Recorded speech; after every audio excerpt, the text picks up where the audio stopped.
हमरा नाम सुन के लोग चौंक जाला, एरिया में हमरा चर्चा हो जाला। चाल हमार अलग, अंदाज निराला, देख के दुश्मन के हिम्मत डोला जाला।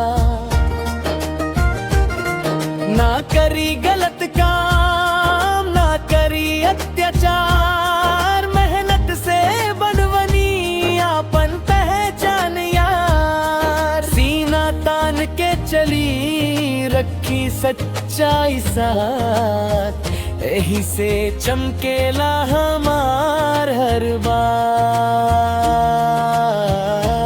काला चश्मा सफेद कमीजवा, स्टाइल देख लो कहे वाह जीवा।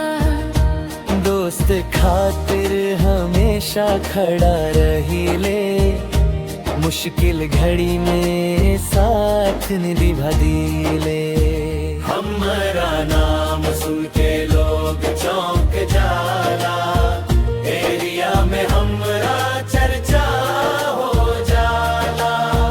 चाल हमार अलग, अंदाज निराला, देख के दुश्मन के हिम्मत डोला जाला।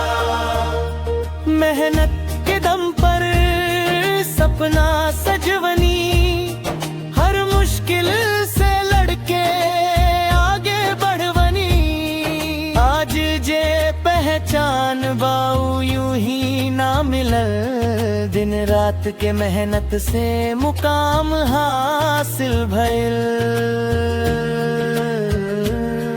दिल में हिम्मत, आँख में उजियारा, संगे चलेला पूरा जग सारा।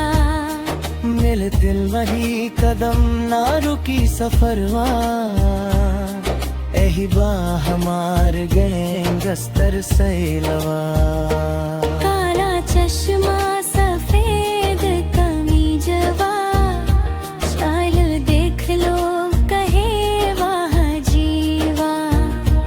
दोस्त खातिर हमेशा खड़ा रहेले, मुश्किल घड़ी में साथ मिले। हमरा नाम सुन के लोग चौंक जाला, एरिया में हमरा चर्चा हो जाला। चाल हमार अलग, अंदाज